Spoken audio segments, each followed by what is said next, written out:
People think that you're like very strong. Like, do you ever think that that alters how you interact with men? So today I get to shoot in the kitchen because at least the lighting is good here, and it's like my first time shooting at night. And so I get to have some tea. It's lemon and ginger tea while I spill the beans, or the spilei tea. I don't know how you say the tea. But anyway.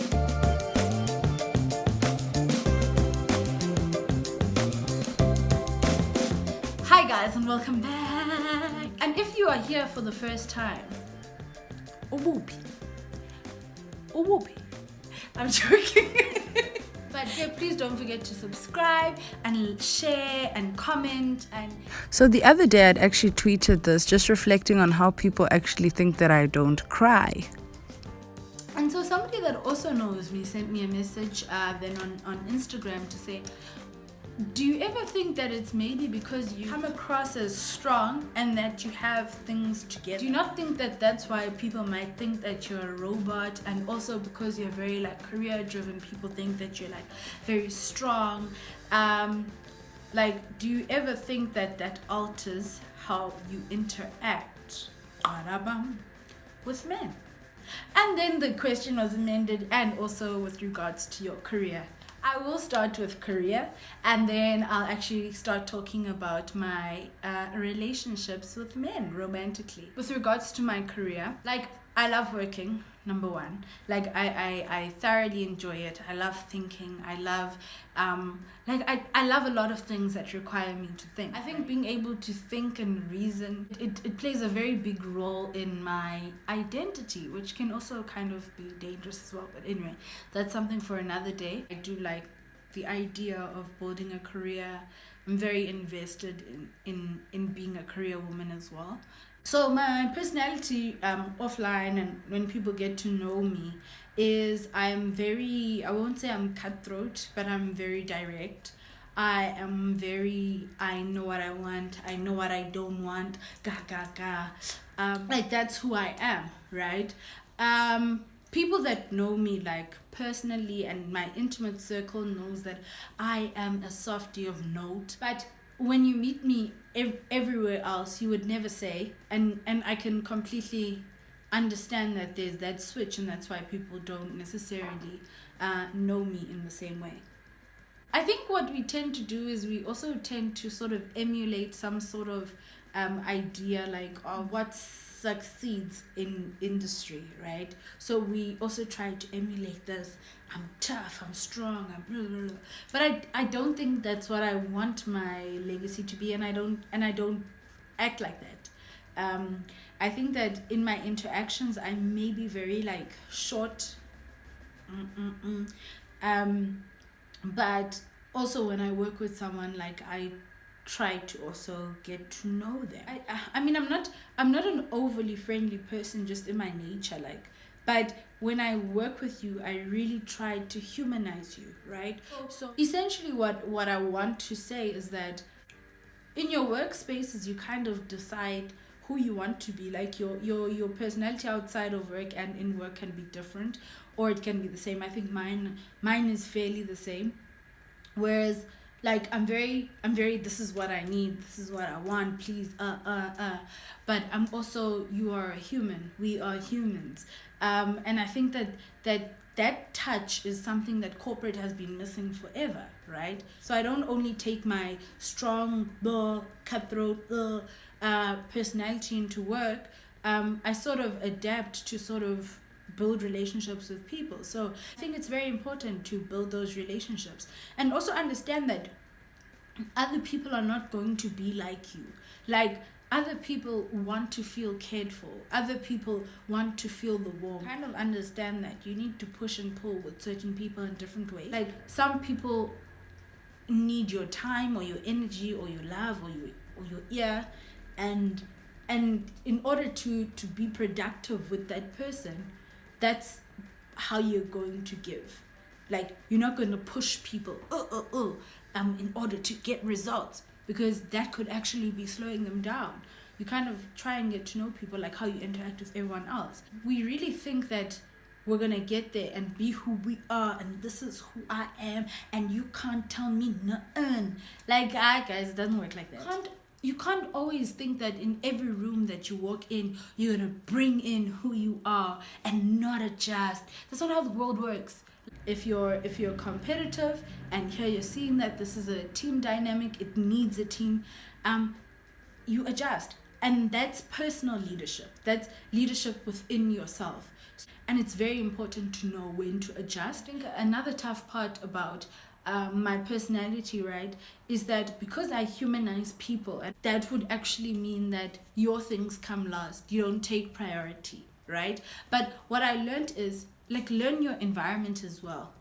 If you need things to be done like this, how do you do it? And also ask people. I think number one, ask people, how best do I get this done? Like, don't go and skin it and say, you Susie, you just ask, like, oh, I've been trying to get this and that from Susie. Since you've worked with Susie before, like, what's the best way to approach you, Susie? In my previous job, like, a lot of people did like personality tests and whatever, and then you could share that with people that are close to you. But, oh, my personality is like this, oh, this is my personality. So sort of people start to understand you and how to interact with you. And I think that's also what's very important about things like psychometric tests and personality tests and what in a team environment. Like, people need to know how you work best. So understand when somebody is a bit standoffish, like, sometimes it has nothing to do with you. They're thinking. Give them space to think the way that they best think.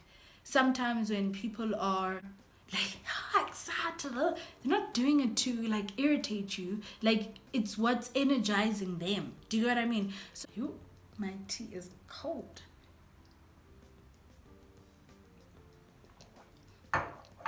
Okay. Me cold, Jim. But it's still nice. That brings me on to the second part of my relationship with men. It's romantically, Kobe. It's ugly. When I was younger, actually, I used to date quite a bit. I don't have like that many exes, but like when I was young, and I definitely encourage young girls to do that as well, like to experiment, to get to know what they like and what they don't like, and I think a lot of boys are given that opportunity, right? And I think it's important for girls to do that as well, to date if they want to date. If they don't want to date, it's fine, but like also be given the liberty to get to know what they want. I did that when I was younger, and like I don't have regrets, to be honest. Like, I'm not sorry. Like, I'm very happy I did it. I would encourage girls to do it as well, because it helps you get to know what you like and what you don't like. I think the tough part is like, as you kind of get older and you start to like self-define, it just becomes more difficult, right, to sort of find a partner.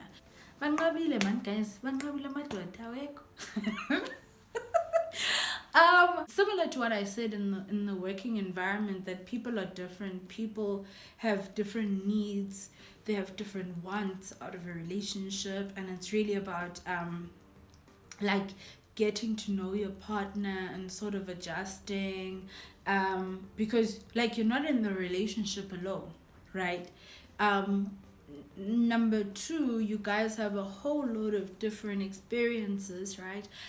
Different traumas, or different like good things from your past relationships and things like that. So you're not in the relationship alone, and I think that's what makes it very difficult for my relationships with men, because that's like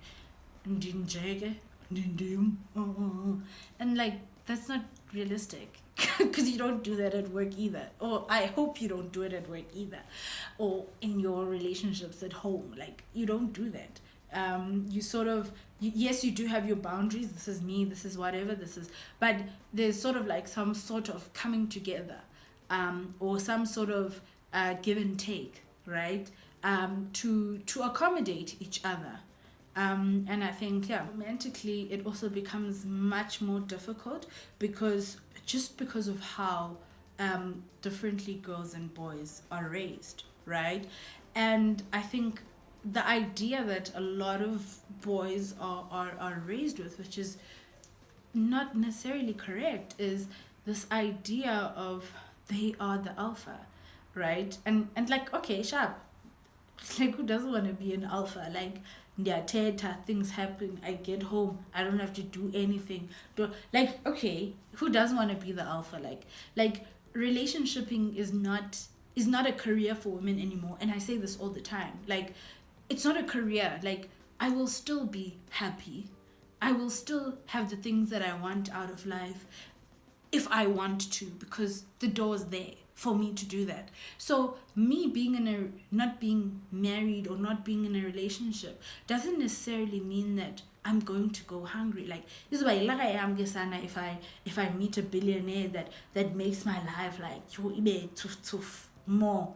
But I mean, everything I want I can get for myself. Do you know what I mean? So being in a relationship is no longer a career, and therefore I also have requirements in this relationship. It would be silly for us to imagine or to think that people aren't going to contribute in the relationship financially. Before now, like, it was just about men contributing financially. Okay, fine. And what was the exchange for that? It was the domestication of women, because that was the contribution to the relationship. So here we have a new age with women that are working, ne? And now it's no longer my only job is to be domesticated. It's not my preference to have a man that's not self-sufficient, because self-sufficient, like, that it doesn't make sense, guys. Like, it genuinely does not make sense for anybody to not be self-sufficient. So even when I say that, I genuinely believe that, firstly, also women need to be able to generate money. Even not being dependent on someone financially gives you the ability to say, you know what, this no longer serves me, let me go. Even if it means that I'm going to move out of this 15-story house and go live in like my one room or bachelor pad, like, it means that I'll have liberty to be in situations whereby it also serves me. And I think for me the issue is that people are behaving like relationships are going to remain the same, of which they're not. Men have this idea of a woman will choose them irrespective of whether or not they're sensitive enough, whether or not they give room for me to breathe, or for me to dream, or for me to whatever. And like, cute, but that's not how it happens, because we also thought we were going to be saved by some billionaire man that's going to give us like the no, but the reality is that men don't have money and women have things to do. Like, do you get what I mean? So I think for me, it makes it more and more difficult romantically, and that's why I will always choose a man that is slightly more open-minded than other men, because then I already know, but I were on good grounds to start learning about each other and to start giving each other room, right? So for me, it might be unlearning certain things. For them, it's about unlearning certain things, right? When you're open-minded, the relationship doesn't have to happen on your terms, right? And it also doesn't have to happen on mine. We decide on the terms together. Actually, once I was getting to know someone, said to me, "Ba, a man is the head of the house," and I was like. So I asked them why they say that, and they're like, "No, there needs to be someone to make the decisions in the house." And then I was like, "Okay, but why? Like, why must it be one person?" And then Untu went on to say, "Bah, no, because like one person's opinion must be greater than the other person's opinion, so that if we can't meet eye to eye, one person's opinion constantly trumps the other person's opinion." And I was just like, what's in? Like, and why must that be you? Like, and why must it work like that, right? Because I'm of the opinion that two adults can come together, like anything, like at work, like in a family, like anything, where these things will affect both parties, right? So it means that we need to discuss it, right? And the opinion that wins is the one that makes the most sense in the context of the environment. So namhlanje ndim ngomso nguwe, like, and so for me, I think the fact that I'm so, like, I know what I want, like, I know what I want, and I can definitely identify exactly what it is that I don't want. And it's not to say that the moment that I see something and I need tandy, then you know what, I'm on the way to the door. But it's just about this whole thing of, you need someone that's flexible, that's willing to adjust, right? And you need someone that's willing to learn, because that's who you want to be in that context as well. Like, I'm not of the school, guys, that like I can live up to 24 years of my life being happy, and then after I decide, but I want to be in a relationship, or have like some sort of accessory of a relationship, that I must be unhappy. No, I'm going to choose a partner, number one, that makes sense to me financially. Number two, I'm going to choose a partner that makes sense to me emotionally. And like, for me, it means that I should be able to be myself, right? I should be able, like, funeke happiness ibe lapha. And then that's exposing you to new things, a new life, or like a new sort of thinking, like diversity in your life, like happiness ilapha, it must be here.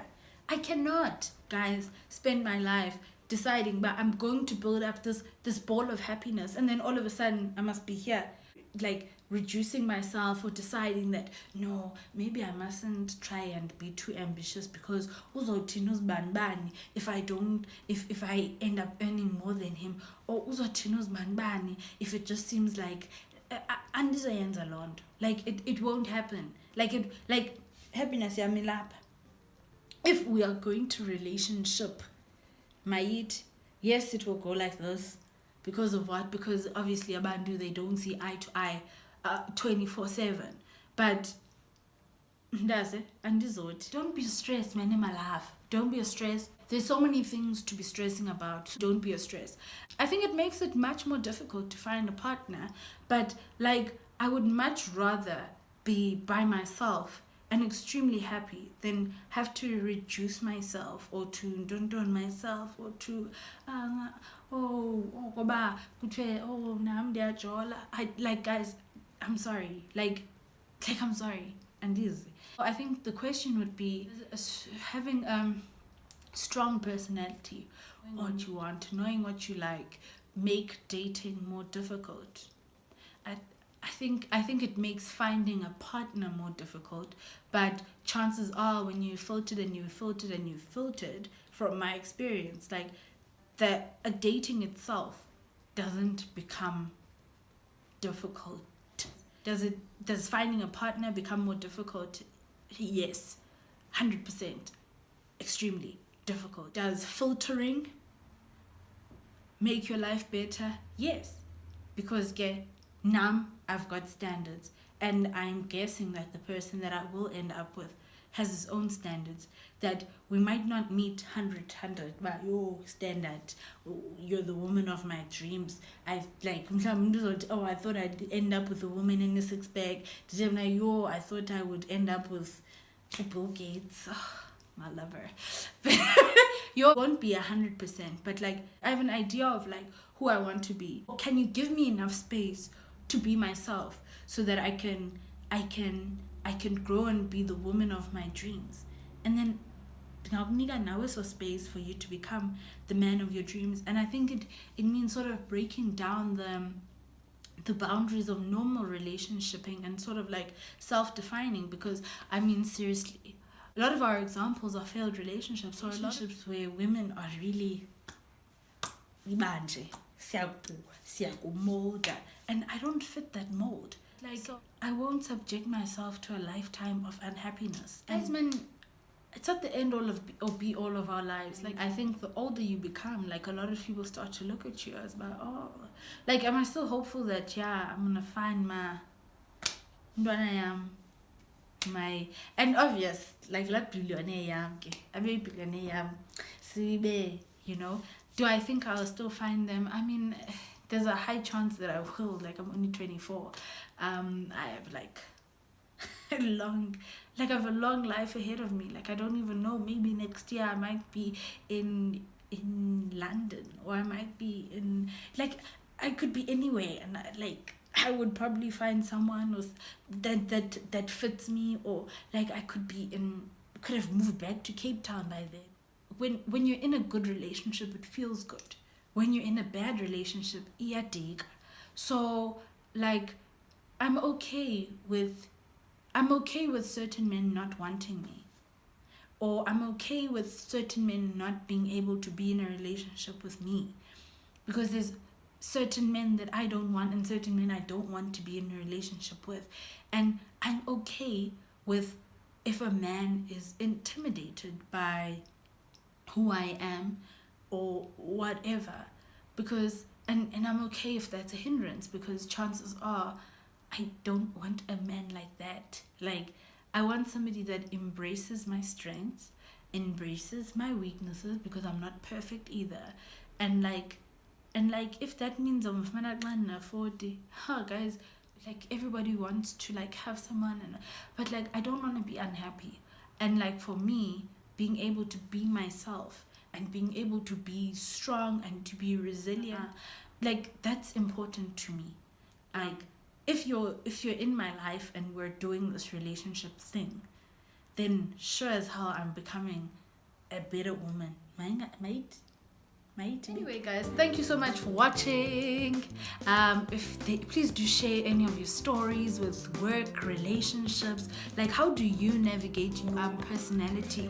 What do you think people like struggle with regards to interacting with you on?